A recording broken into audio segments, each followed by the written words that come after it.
बात कहते हैं जिससे आपको विश्वास हो जाए।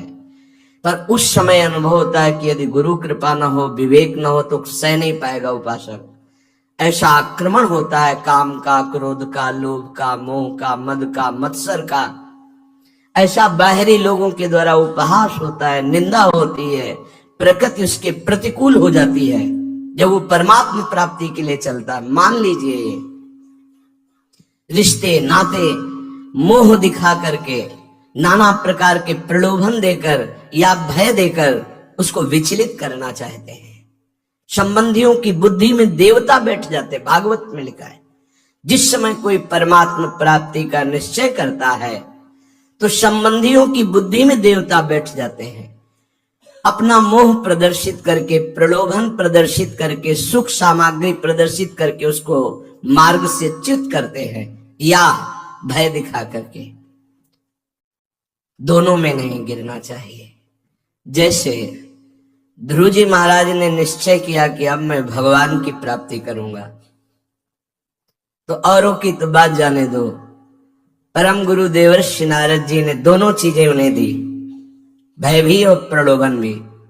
बेटा तुम्हारी 5 वर्ष की अवस्था है, तुम क्यों तप करने जाना? चलता हूं, आदेश करूंगा तो अभी इसी क्षण उत्तानपाद महाराज तुम्हें अपने सिंहासन पर अभिषिक्त कर देंगे। देवर्षि नारद जी की आज्ञा त्रिभुवन में कोई नहीं टाल सकता, चाहे वो राक्षस हो या देवता हो या कोई भी हो। ऐसे प्रभावशाली महात्मा है कि कंस भी इनके चरणोदक को लेता है और आज्ञा पालन करता है। ध्रुव जी को बड़ी प्रसन्नता हुई, अभी तो मैं भगवान के मार्ग में चला हूं और जिस पिता ने गोद में नहीं बैठाला वही सिंहासन देवर्षि नारद जी दिला देंगे। अब तो कदम पीछे हटेंगे ही नहीं। कहा नहीं गुरुदेव, मैं भगवान की प्राप्ति के लिए पीछे नहीं हटूंगा। तो बेटा वहां मधुपुरी एवं मथुरा में बहुत जंगली जानवर हैं, मच्छर हैं, सर्प हैं, बिच्छू हैं। तुम्हारा सुकोमल राजकुमार शरीर तुम कैसे सहोगे? नहीं नहीं, तुम भजन ही करना है तो महल में करो। नहीं गुरुदेव, अब मैं अपने प्राणों की बाजी लगाकर भी भगवान हरि को प्रसन्न करूंगा। देखा चेला पक्का, 12 मंत्र प्रदान किया और कहा जाओ, कोई बाधा तुम्हें नहीं पहुंचा सकता, जाओ, मेरा आशीर्वाद है, तुम्हें बहुत कम समय में भगवत प्राप्ति हो जाएगी। हो गई 6 महीने में। 5 वर्ष के बालक ने 6 महीने में भगवत प्राप्ति कर ली। तो आपसे सच्ची कहते हैं, जब आप इस मार्ग में कमर कस के चलेंगे तो बाधाएं आ जाएंगी। आपका हृदय ही आपको साथ नहीं देगा, पर लक्ष्य दृढ़ होने पर फिर कोई परास्त नहीं कर सकता। मैं नहीं जानता कि भगवद आनंद क्या है, मैं नहीं जानता श्यामा श्याम कैसे मिलेंगे, पर अब इसमें मैं खींच लिया गया, अब कदम पीछे नहीं। अगर गिरूंगा भी तो इसी मार्ग में, उठूंगा तो फिर इसी मार्ग में, चलूंगा तो इसी मार्ग में, जीऊंगा तो इसी मार्ग में। अब ये हरि जाने कैसे चलाएंगे, पर इस मार्ग के सिवा मेरा कोई उद्देश्य नहीं। बस वो साधक निकल जाएगा। श्रीपाद कह रहे हैं, देखो इसे फिर समझ लीजिए, जलना पड़ेगा, सहना पड़ेगा, तभी आपका हृदय उस चिदानंद रस का रसास्वादन करने योग्य बनेगा। इसके लिए तैयार हो जाइए, पीछे मत हटिए। ये थोड़ी सी जलन बहुत आनंद प्रदान करने वाली बनेगी। जब एक अस्त्र तैयार करना होता है किसी लोहे से, तो पहले उसको आग में तपाया जाता है, फिर उसे घन के ऊपर रखकर बड़े कठोर हथौड़े से चोट दी जाती है और उसके मुंह कुचला जाता है।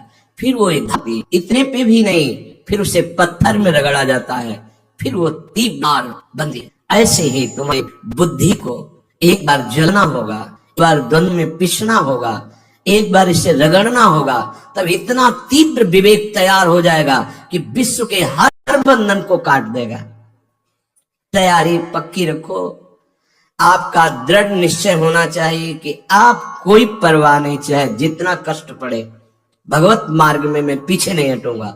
तो सही पूछो, आप जगत बंधनी हो जाएंगे, कोई कष्ट आपको रह ही नहीं जाएगा। और भगवान अपने भक्त की ऐसे रक्षा करते हैं। करो सदा तिनके रखवारी, जिम बालक राखे मातारी। आनंद समुद्र जब ऐसे लिए हैं गुरुदेव की जब हम पर कृपा दृष्टि, तो हमें कौन सा कष्ट असहनीय हो सकता है। हम सब सहन कर सकते हैं, सब कुछ सहन कर सकते हैं, हंसते हंसते सहन कर सकते हैं। बस मन की सलाह पर हम न टूटे। वो सलाह देगा, आपको तोड़ना चाहेगा, आपके इष्ट से, आपके गुरु से आप टूटिएगा नहीं, आप धैर्यवान रहिए। श्रीपाद कह रहे, दृष्टा दृष्टान विषयान विस्मर, रन्नो स्मर स्वभामपि ब्रह्म, ना विमुहि पर विभूत्या, वृंदारण्ये अद्भुत रसम मृगया। ऐ उपासक, जो तुमने आज तक भोग देखे, चिंतन किए, और जो सुने हैं, भोगे नहीं, देखे नहीं, वो दृष्ट और अदृष्ट विषय कहे जाते हैं। इनको भूलना होगा तुम्हें। इतना नाम मंत्र में लगिए। पर ध्यान दीजिए, फिर कह रहा हूं, जिस समय आप नाम मंत्र में लगेंगे आपका हृदय जलन शुरू कर देगा। आनंद नहीं, जलन।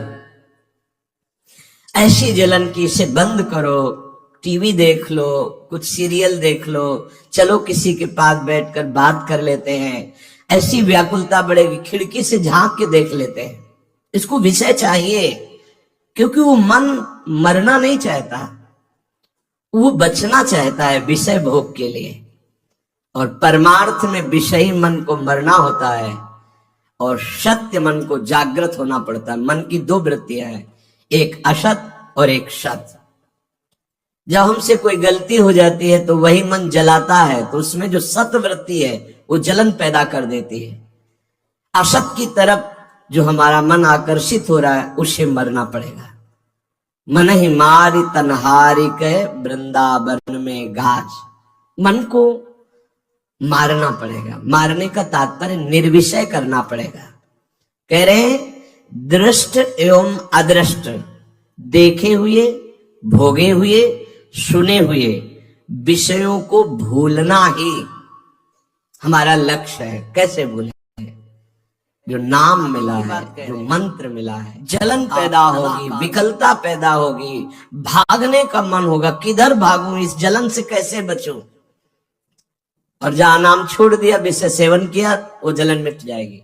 पर वो जलन आपको परमानंद में ले जाने वाली थी। अब जो जलन होगी वो दुर्गति प्रदान करने वाली होगी।